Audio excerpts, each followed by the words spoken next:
जब आप YouTube खोलते हैं और कोई मुस्कुराता हुआ पाकिस्तानी यूट्यूबर आपको कहता है भारत और पाकिस्तान को एक होना चाहिए, तो क्या आप उस चेहरे पर विश्वास करते हैं? क्या आप सोचते हैं कि वो वाकई शांति चाहता है, या फिर वो बस एक चेहरा है और उसके पीछे है एक बहुत गहरी साजिश, एक ऐसी साजिश जो आपके सोचने का तरीका बदलना चाहती है? यह वीडियो सिर्फ सोशल मीडिया के बारे में नहीं है। यह वीडियो आपके मन, आपकी सोच और आपके देश की सुरक्षा के बारे में है। देखते रहिए, क्योंकि जो अगले 5 मिनटों में सामने आएगा वो आपके भरोसे को हिला देगा। अब केवल सीमाओं के पार लड़ाई नहीं लड़ती, अब लड़ाई है आपके स्क्रीन पर। इसे कहते हैं 5वीं पीढ़ी का युद्ध, 5th जनरेशन वॉरफेयर। न कोई टैंक, न कोई गोली, न कोई बॉर्डर क्रॉसिंग, बस सूचनाओं का हमला। आईएसआई ने एक पूरी डिजिटल फौज तैयार की है। YouTubers, bloggers, Twitter influencers, TikTokers और इंस्टाग्राम पर मौजूद एक्टिविस्ट्स। इनका काम है भारत के खिलाफ राय बनाना, हिंदू मुस्लिम के बीच जहर घोलना, भारत की सरकार, सेना और संस्थाओं को निशाना बनाना, और यह सब वीडियो और कंटेंट के जरिए किया जा रहा है। अब बात उन चेहरों की जो आपको मासूम लगते हैं, वो जो कहते हैं भारत तो अच्छा है पर उसका सिस्टम बहुत बुरा है, हम भारत से प्यार करते हैं। लेकिन मोदी सरकार, सवाल यह नहीं है कि वो क्या कह रहे हैं, सवाल यह है कि उन्हें कौन यह सब कहने के लिए उकसा रहा है। नाम नंबर 1, इमरान रियाज खान। पत्रकार से यूट्यूबर बने, 20 लाख से ज्यादा सब्सक्राइबर, भारत के खिलाफ लगभग हर तीसरे दिन कोई भड़काऊ बयान, भारत की सेना, सुप्रीम कोर्ट और संसद को खुले तौर पर टारगेट। अगर आपको लगता है कि यह सब बस इत्तेफाक है तो रुकिए, अगले 2 नामों की कहानी और भी गहरी है। नाम नंबर 2, जाहिद हमीद। पूर्व आईएसआई समर्थक भारत को हर मंच पर दुश्मन घोषित करते हैं, कई बार यूट्यूब से बैन, फिर नए चैनल से वापसी, चीन की तारीफ, भारत की बुराई और बीच बीच में गजवा-ए हिंद जैसे शब्द। नाम नंबर 3, Shaveer Jafry. Family vlogs, light comedy, लेकिन भारत के खिलाफ मजाक बनाकर सॉफ्ट क्रिटिसिज्म। 5 करोड़ से ज्यादा व्यूज सिर्फ भारत से हिडन मैसेजिंग, जिसमें भारत को घमंडी, जातिवादी या क्रूर बताया जाता है। और भी बहुत से नाम हैं, डकी भाई, Sakib, Mustafa, Irfan, Junejo.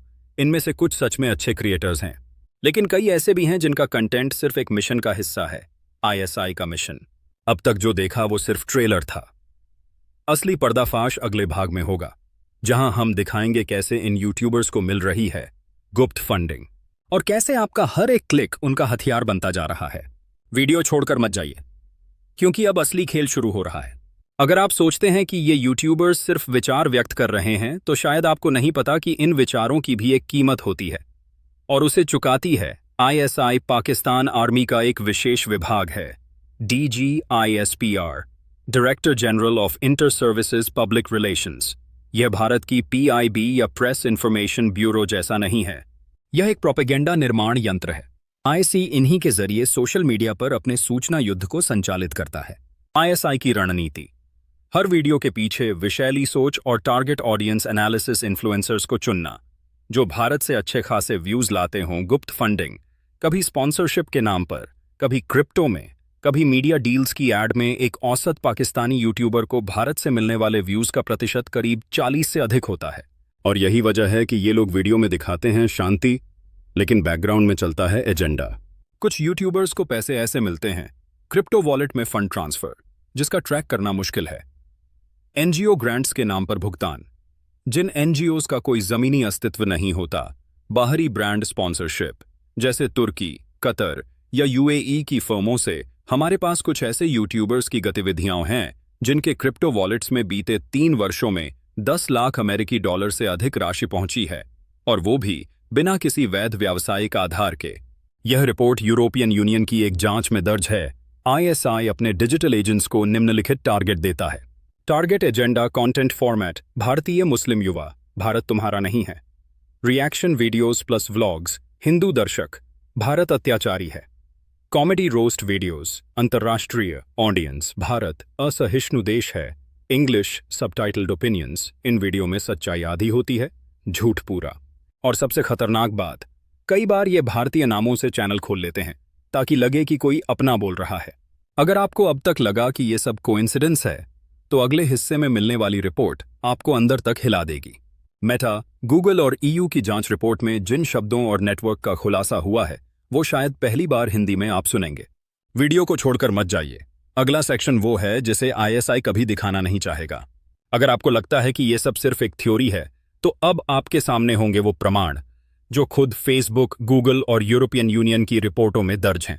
Meta, Facebook, Instagram, WhatsApp ने अपनी रिपोर्ट में 2 बार एक शब्द दोहराया, coordinated inauthentic behaviour originating from Pakistan.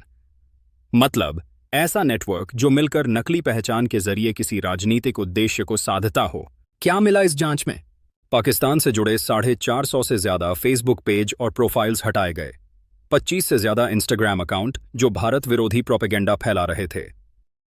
इन पेजों का कुल मिलाकर 3 करोड़ से अधिक लोगों तक पहुंच थी। इनका मुख्य विषय कश्मीर पर भारत को अत्याचारी दिखाना, भारत में मुस्लिमों की गुलामी का झूठा नैरेटिव मोदी और भारतीय सेना के खिलाफ जहर उगलना। इन नेटवर्क्स का संचालन एक ही स्थान से हो रहा था, रावलपिंडी, जहां आईएसआई का मुख्यालय है। यूट्यूब की 2023 की ट्रांसपेरेंसी रिपोर्ट, गूगल ने भी अपनी ट्रांसपेरेंसी रिपोर्ट में पाकिस्तान आधारित कंटेंट नेटवर्क को लेकर चेतावनी दी थी। कम से कम 10 यूट्यूब चैनल जो पाकिस्तान में स्थित हैं, पर बार बार हेट स्पीच और मिस इन्फॉर्मेशन का उल्लंघन पाया गया। इन चैनलों के वीडियोस को सावधानी से शैडो बैन किया गया, यानी वो सर्च रिजल्ट में ऊपर नहीं दिखते। और ये सभी चैनल्स यूरोपियन यूनियन की डिजिटल हॉस्टिलिटी रिपोर्ट 2024, यूरोपीय यूनियन ने बीते वर्ष एक एक्सक्लूसिव रिपोर्ट निकाली थी, south Asian digital hostility matrix. इसमें पहली बार पाकिस्तान को एक स्टेट बैक्ड डिजिटल अग्रेसर घोषित किया गया। इस रिपोर्ट में यह खुलासा हुआ, पाकिस्तान की एक कंपनी रियलिटी बेंडर्स पीएलटी, जिसे सेना द्वारा फंड किया गया, इसने हजारों फेक अकाउंट्स, चैनल्स और वेबसाइट्स बना रखी थीं। इनका उद्देश्य भारत के खिलाफ फेक न्यूज, यूट्यूब कमेंट्स में भारत विरोधी भावनाएं, सर्च इंजन मैनिपुलेशन, एक चौंकाने वाला खुलासा। इस रिपोर्ट में कहा गया कि कुल मिलाकर 500 से अधिक डिजिटल इकाइयां सिर्फ भारत को बदनाम करने और मानसिक युद्ध लड़ने के लिए चलाई जा रही हैं, और इनके पास आईएसआई के इनडायरेक्ट फंडिंग लिंक हैं। Soft power weapon, YouTube reactions और कॉमेडी शोज भी शामिल। यह सिर्फ न्यूज चैनल या राजनीति नहीं है, पाकिस्तानी कॉमेडी यूट्यूबर्स भी एक रणनीति के तहत भारत को लुक इंफीरियर दिखाने की कोशिश करते हैं। वे क्या करते हैं? भारतीय एड्स का मजाक भारत के टेलीविजन, सेना, रेलवे पर कटाक्ष, फिर अंत में कहते हैं हम तो भाईचारा बढ़ा रहे हैं। यह प्रोपेगेंडा नहीं तो क्या है? अगर आप सोच रहे हैं कि इससे क्या फर्क पड़ता है, तो अगले हिस्से में जानिए कि इन वीडियो का असर भारत के युवाओं पर कैसे पड़ रहा है और कैसे आपके अपने बच्चे, भाई बहन या दोस्त धीरे धीरे इनके प्रभाव में आ सकते हैं। वीडियो छोड़िए मत, अगला हिस्सा इस पूरी साजिश का सबसे खौफनाक पहलू है।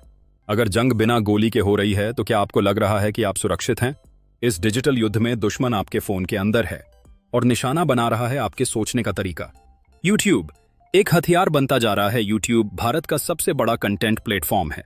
भारत में हर महीने 50 करोड़ से अधिक लोग यूट्यूब देखते हैं, और अब यही प्लेटफॉर्म बन चुका है एक माइंड वॉशिंग टूल, खास तौर पर भारतीय युवाओं के लिए। क्या हो रहा है? सॉफ्ट मोड में एंटी इंडिया नैरेटिव, जिसमें कहा जाता है भारत में मुसलमान सुरक्षित नहीं है, भारत एक जातिवादी देश है, भारत में बोलने की आजादी नहीं है। फिर इन विचारों को जोड़ दिया जाता है, देखिए पाकिस्तान कितना अच्छा है, पाकिस्तान में आजादी है, पाकिस्तान भारत से ज्यादा मुस्लिम फ्रेंडली है, और ये बातें बार बार दोहराकर युवाओं के मन में संदेह भर दिया जाता है।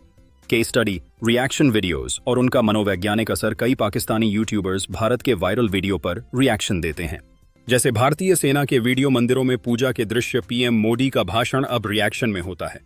ओह, ये लोग कितने अंधविश्वासी हैं, मोदी तो बस ड्रामा करता है, असली लोकतंत्र तो पाकिस्तान में है। पर असर क्या होता है? बार बार दिखाए गए ये रिएक्शन एक भारतीय युवा के मन में आत्मसंदेह भरते हैं। धीरे धीरे वो अपने देश, संस्कृति और सरकार पर भरोसा खोने लगता है। रिजल्ट, मानसिक उपनिवेश। हमारे पास भले ही अंग्रेज अब नहीं है, लेकिन उनका स्थान अब डिजिटल गुलामी ने ले लिया है, और इस मानसिक उपनिवेश का नाम है यूट्यूब बेस्ड प्रोपेगेंडा। एग्जाम्पल, एक भारतीय युवा ने सोशल मीडिया पर लिखा, पाकिस्तान में लोग ज्यादा खुश हैं, शायद भारत ने मुस्लिमों को कभी अपनाया ही नहीं। उस पोस्ट पर 5000 से ज्यादा लाइक्स, 500 से ज्यादा पाकिस्तान से तारीफ भरे कमेंट्स। उस युवा को नहीं पता कि उसके विचार अब उसके नहीं हैं, वो आईएसआई के लिखे गए स्क्रिप्ट को बोल रहा है। सरकार की चेतावनी और चुप्पी। भारत सरकार ने कुछ चैनलों को बैन किया, कुछ कंटेंट को हटाने के लिए यूट्यूब से अनुरोध किया, लेकिन लड़ाई बहुत बड़ी है, क्योंकि ये युद्ध ओपन बैटलफील्ड में नहीं बल्कि मोबाइल स्क्रीन के भीतर लड़ा जा रहा है। अब आप तय कीजिए, क्या आप अपने बच्चों को ऐसे यूट्यूबर्स के हवाले करेंगे जो पर्दे के पीछे आईएसआई की स्क्रिप्ट पढ़ रहे हैं? वीडियो अभी खत्म नहीं हुआ है। अगला हिस्सा बताएगा कि भारत को इस खतरे से कैसे निपटना है और क्या हम जीत सकते हैं। रुकिए मत, क्योंकि आखिरी भाग सबसे जरूरी भाग है। हमारे पास टैंक हैं, मिसाइलें हैं और परमाणु हथियार भी हैं, लेकिन अगर हमारी सोच को ही कुंद कर दिया जाए तो वो सब किस काम के? भारत की प्रतिक्रिया। डिजिटल रक्षा कवच। भारत सरकार अब इस नए युद्ध को समझ रही है और उसका जवाब भी तैयार किया जा रहा है। फैक्ट चेक पोर्टल्स और साइबर सेल। भारत ने केंद्रीय स्तर पर कई डिजिटल निगरानी सेल बनाए हैं जिनका काम है सोशल मीडिया पर झूठी खबरें पहचानना, राष्ट्र विरोधी कंटेंट की मॉनिटरिंग, रिपोर्ट करने वालों को सुरक्षा देना। AI based content surveillance. अब आर्टिफिशियल इंटेलिजेंस के जरिए वीडियो, थंबनेल और टाइटल्स को स्कैन किया जा रहा है। भारत विरोधी कंटेंट को डाउन रैंक किया जा रहा है और कुछ मामलों में चैनलों को यूट्यूब से ही हटवाया जा रहा है। भारत की डिजिटल सेना लेकिन सरकार अकेली ये युद्ध नहीं जीत सकती। आपको क्या करना है? शक करो, शेयर मत करो। हर वीडियो पर सोचिए, क्या यह सच है या सिर्फ भावनाओं से खेल रहा है? कमेंट सेक्शन को भी एनालाइज करो। क्या वहां बार बार एक जैसी बातें हो रही हैं? क्या भारत को नीचा दिखाने वाली भाषा दोहराई जा रही है? गलत वीडियो को रिपोर्ट करो। यूट्यूब का रिपोर्ट बटन एक हथियार है। हर रिपोर्ट हजारों लोगों को उस झूठ से बचा सकती है। असली क्रिएटर्स को सपोर्ट करो, जो तथ्य आधारित, राष्ट्रहित में बोलते हैं, जो तर्क देते हैं। नफरत नहीं, जो भारत को जोड़ते हैं, तोड़ते नहीं, सच की रक्षा। हर व्यूअर की जिम्मेदारी इस बार दुश्मन सीमा पर नहीं, बल्कि वाईफाई के जरिए आपके घर के भीतर है। और इस युद्ध में हथियार है आपकी सोच, आपकी जागरूकता, आपकी समझ। अगर आपने ये वीडियो यहां तक देखा है तो आप इस युद्ध के सच्चे सिपाही हैं। लेकिन युद्ध खत्म नहीं हुआ, यह तो अभी शुरू हुआ है। हर लाइक, हर शेयर, हर रिपोर्ट, ये सब एक तीर है उस झूठी साजिश के सीने में। अब आपकी बारी है। क्या आप सिर्फ देखेंगे या जवाब भी देंगे?